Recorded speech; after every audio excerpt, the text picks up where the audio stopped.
des relations humaines jusqu'à la violence, c'est en vue de faire échec à cette convoitise que Dieu invente, si je peux dire, l'élection. Dès les premières pages du livre, la convoitise ou l'envie sème la mort. Elle empêche les humains de s'épanouir pleinement dans le cadre de relations justes entre humains. Au contraire, la convoitise dégrade ces relations en jalousie, en rapport de possession, de domination, de violence. Et selon le même récit, tout être humain, tout Adam, porte en lui la menace d'une convoitise susceptible d'entraver la liberté, de gâcher sa vie, de lui causer à lui-même souffrance et tourment. Comment fonctionne la convoitise? En quoi constitue-t-elle un péril mortel pour l'être humain? Un petit raisonnement devrait le clarifier. Pour qui laisse la convoitise prendre les commandes, pour qui se laisse entraîner par son envie d'accaparer l'objet de son désir, l'autre humain ne peut occuper que 3 positions. Il est soit un objet à prendre ou à garder pour soi, l'objet de la convoitise. Un moyen que l'on va utiliser pour obtenir ce que l'on veut. Ou encore, troisième possibilité, un concurrent, un rival, qu'il s'agit d'évincer, voire d'éliminer, puisqu'il veut la même chose que moi. Mais mettre l'autre à l'une de ses places, en le voyant avec les yeux de la convoitise, c'est lui dénier la qualité de sujet. C'est faire ce que les autres peuples, les peuples dont parle Lévi-Strauss font, à savoir, nous sommes les seuls sujets, les autres ne le sont pas. Mettre l'autre à une de ses places, c'est lui dénier la qualité de sujet et de partenaire potentiel, c'est de cette manière déjà lui faire violence. Ne pas considérer l'autre comme un partenaire potentiel. Impossible dans de telles conditions, en effet, d'entrer avec lui dans une relation positive, humaine, épanouissante. Et c'est à cette logique, selon la Genèse, que Dieu tente de s'opposer avec l'élection. Ainsi donc, selon le récit biblique des origines, la dynamique qui préside d'ordinaire aux rapports humains individuels et collectifs, c'est la convoitise. Et cela a pour conséquence d'empoisonner les relations, d'enfermer les personnes dans le cercle infernal du malheur subi qui secrète ensuite la méchanceté. Et c'est à s'extraire de cette dynamique que Dieu appelle Abraham, puis Israël comme peuple, pour qu'ils entrent dans une autre logique qui est au cœur de la loi de Dieu, la logique de la justice, de l'entente, de la reconnaissance de l'autre et de la fraternité avec lui. Dès qu'il adresse la parole à Abraham, qu'est-ce que fait Dieu?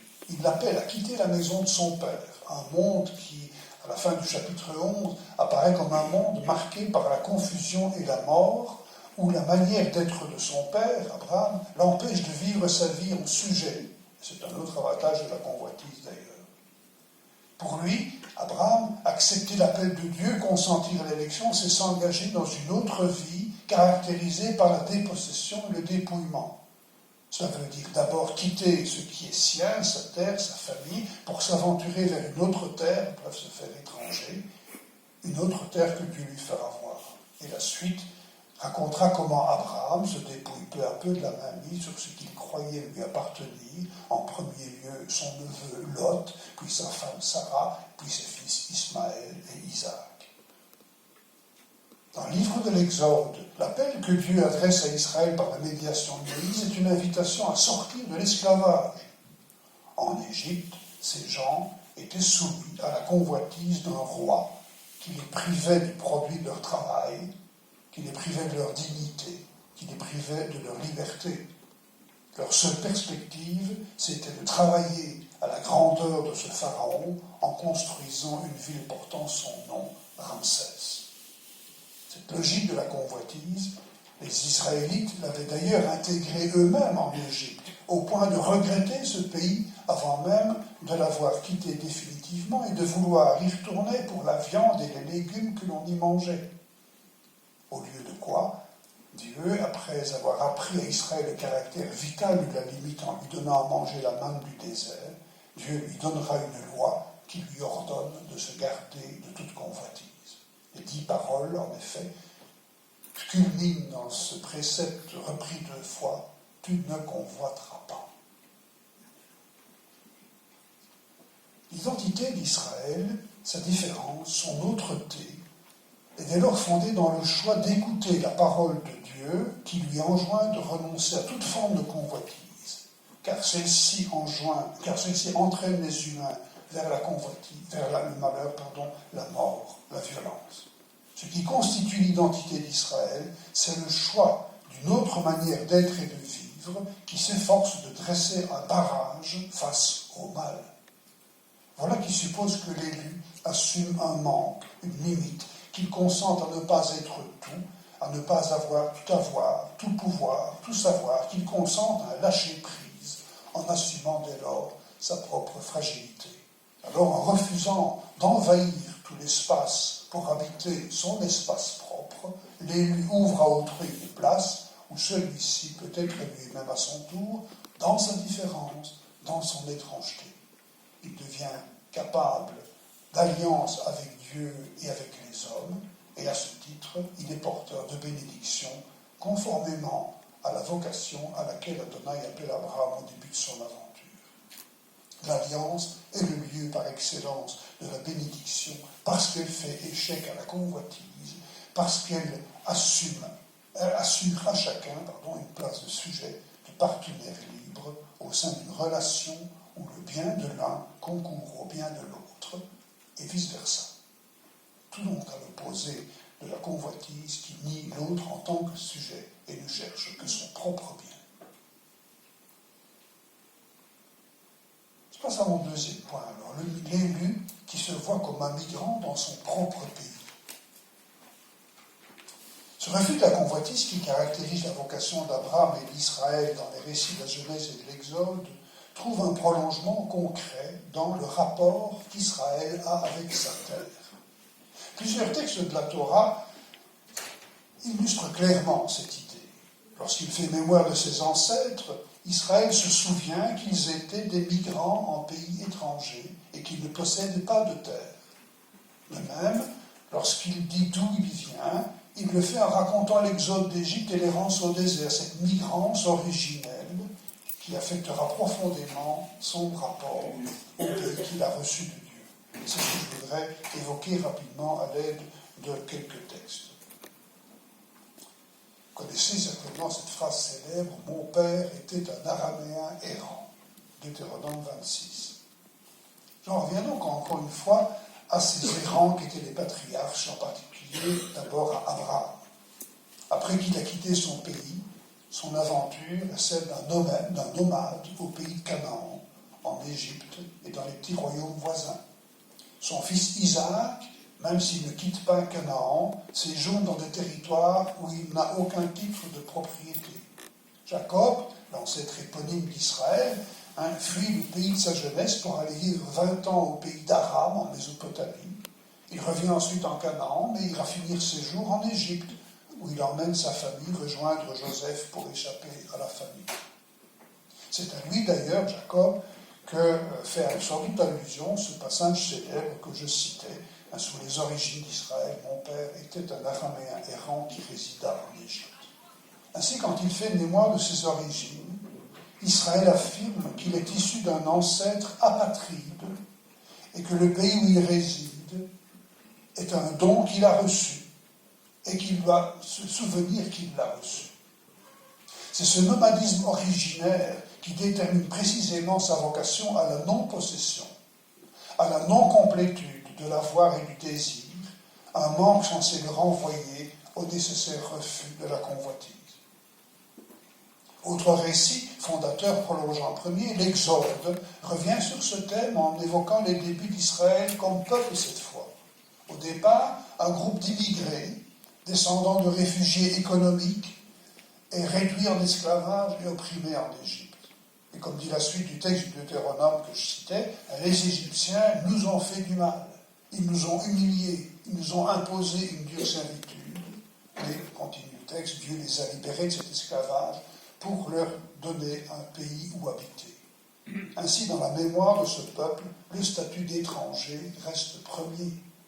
Quant à la terre qu'il a reçue, elle n'est pas destinée d'abord à être la propriété du peuple. Elle est avant tout un lieu où sa liberté sera garantie, où il pourra la vivre sans risquer d'être à nouveau victime de l'arbitraire et de l'esclavage, de l'injustice et de la violence. Deuxième texte, Lévitique 25, « À moi est le pays, vous êtes chez moi des étrangers ». Cette idée d'un nomadisme originel semble si fondamentale en Israël que même une fois installé en Canaan, ce peuple restera un étranger en résidence dans un pays qui ne lui appartient pas. Au chapitre 25 du Lévitique, c'est dit clairement, oui, dit Adonai, à moi est le pays, oui, des immigrés, des résidents, vous êtes chez moi.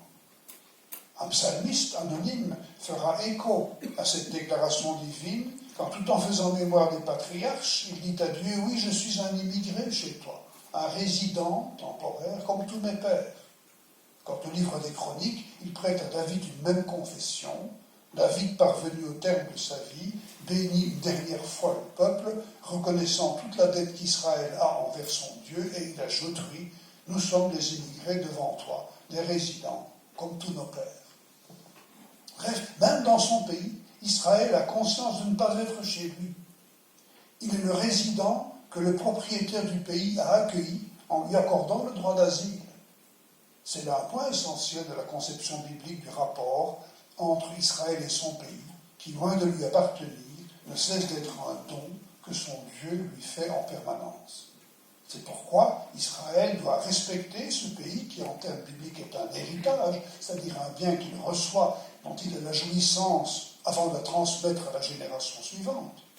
De plus, loin d'en garder les fruits pour lui seul, ce serait de la convoitise, il doit les partager avec d'autres, c'est-à-dire prolonger en leur faveur le don qu'il a reçu lui-même de Dieu. C'est là le sens du don de la dîme aux démunis et aux étrangers que prévoit le chapitre 26 du Deutéronome. Bref, pour Israël, garder conscience d'être un étranger, un immigré dans son propre pays, est capital pour entretenir un juste rapport à la terre, un juste rapport aux pauvres qui y vivent aussi, et un juste rapport aux étrangers qui séjournent au milieu de lui. Troisième passage, le Seigneur te fera retourner en Égypte. Dans le récit biblique, cet idéal d'un peuple gardant conscience de sa migrance radicale est relancé par la crise de la déportation à Babylone. En réalité, je l'ai dit, c'est sans doute à cette époque qu'il en prend conscience de façon claire. Et il comprend que du pays d'Adonai, Israël, s'est cru propriétaire. Il s'est comporté comme tel. Et des prophètes comme Amos, Isaïe ou Jérémie l'attestent de diverses manières. C'est alors que l'exil le ramène amèrement à ce qu'il est, un étranger sans terre. Il se trouve ainsi renvoyé à l'élection, mais surtout à son échec. Et c'est là un thème récurrent dans le livre d'Ézéchiel, en exil. Israël connaît une situation où la convoitise lui est interdite, et c'est là la chance qui lui est offerte de redécouvrir sa vocation d'élu, ou peut-être de la découvrir. Il se met alors à relire son passé, ce dont témoigne la longue histoire, qui va de la prise de possession du pays de Canaan avec Josué, jusqu'à la perte de cette même terre, lors du départ en exil à la fin du second livre des rois. Israël prend conscience alors qu'il s'est comporté en possesseur et maître de sa terre, notamment après s'être donné la forme d'un État monarchique. Comme les autres nations dont il a imité l'idolâtrie, il s'est prêté au jeu de la convoitise, du mensonge, de la violence. Il a donc virtuellement renoncé à son élection et à sa différence.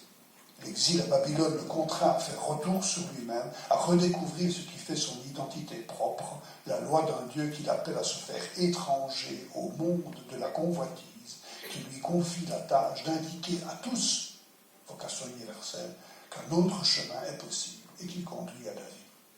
Bref, la cuisante expérience de l'exil fait comprendre à Israël que l'élection dont il se revendique exige de lui qu'il préserve sa singularité et qu'il cultive sa différence.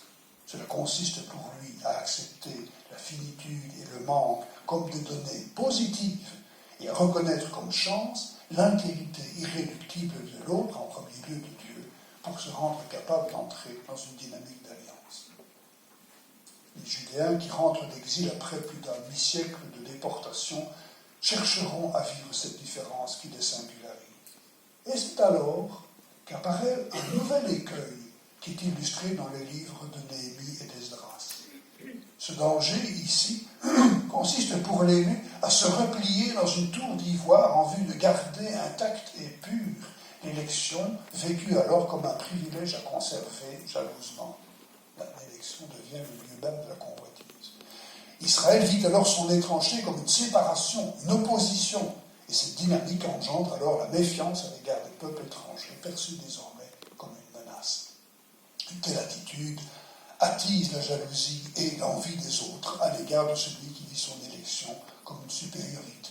Ainsi, Israël finit-il par provoquer la convoitise qu'il devait combattre. Autrement dit, ce n'est pas sans danger.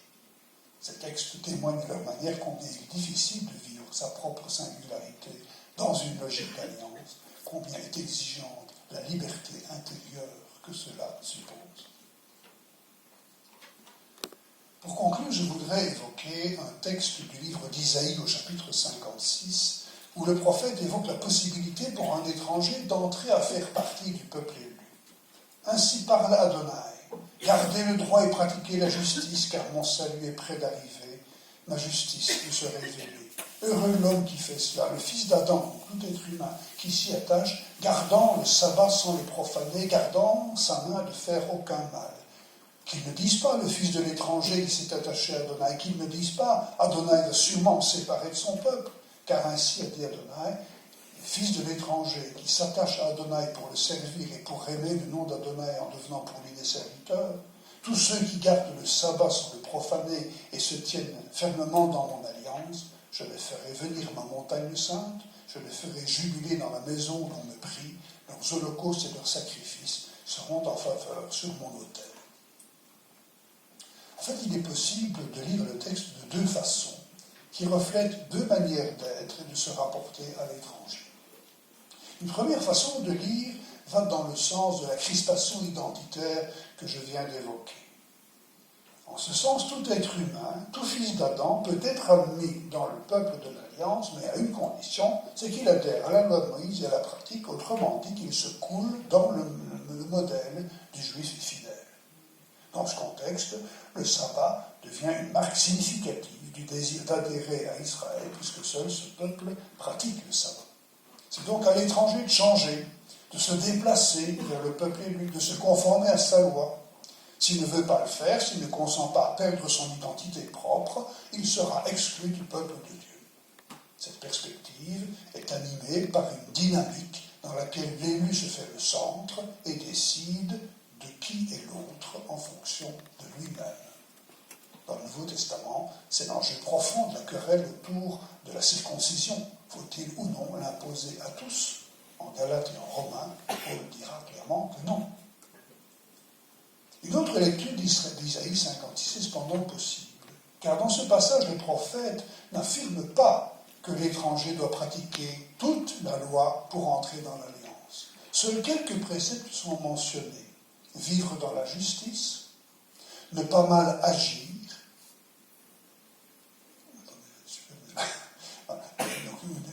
ne pas mal agir, aimer Adonai et le servir. Mais c'est sur la pratique du sabbat que porte l'insistance. Le texte en parle pas moins de 3 fois, comme si quelque chose de crucial y était en jeu. Mais en quoi le respect du sabbat est-il capital pour qui désire entrer en alliance avec Dieu au sein du peuple élu? Cela tient à la signification biblique du 7e jour. 3 dimensions méritent d'être soulignées à partir du chapitre 1 de la Genèse et du Décalogue. Première dimension. En s'arrêtant de créer, Dieu manifeste son refus de tout remplir et de tout maîtriser. De même pour l'être humain, le sabbat est par excellence le jour où il manifeste qu'il accepte de mettre une limite à sa volonté de puissance et à son désir de s'enrichir. Ce faisant, il se montre maître de son propre désir en empêchant qu'il devienne convoitise, en se totalisant. Deuxième dimension. Au septième jour, Dieu ouvre un espace d'autonomie à l'autre que lui, le monde créé, l'être humain, à qui il confie une responsabilité particulière. De même, pour l'être humain, le sabbat est le jour où il peut faire place à l'autre en lui reconnaissant une altérité, une liberté, une responsabilité propre, en faisant un sujet. Enfin, troisième dimension, dans la version du décalogue en Deutéronome 5, le sabbat est mémorial où Dieu a mis sa force au service de la libération de son peuple. Aussi est-ce le jour où se souvenir que le pouvoir n'est humain que contrôlé pour se faire service de l'autre et de sa liberté. Dans cette optique, on peut comprendre pourquoi la pratique du sabbat est essentielle pour faire partie du peuple élu. Faire sabbat, c'est accepter d'assumer ce que j'appellerais l'étrangeté de l'élu, qui est renoncement à la convoitise en vue de faire place à autrui, à sa liberté, à son altérité, dans un esprit d'ouverture. En ce sens, l'esprit sabbatique suppose que l'on ne joue pas avec autrui le jeu de la concurrence et de la convoitise, mais que l'on cultive à son égard une fraternité respectueuse de ce qu'il est. Et c'est cela qui rend possible l'alliance. Cultiver ainsi sa propre différence ou sa migrance intérieure me semble avoir une conséquence importante. Celui qui adopte cette attitude spirituelle ne cesse de ne considérer comme étranger que les personnes qui ne lui ressemblent pas. Celui qui sait que l'étranger, c'est lui, ne fait plus de distinction entre l'autre dont la ressemblance apparente inspire confiance et l'autre dont la différence trop évidente fait peur ou inspire méfiance et mépris. Aussi est-il prêt à reconnaître en tout étranger un seul, une sœur ou un frère. En cela, il n'est pas loin du royaume annoncé par Jésus, car qu'est-ce que ce royaume, sinon une façon d'être ensemble, où l'on donne la place centrale à celles et ceux que les logiques humaines relèguent spontanément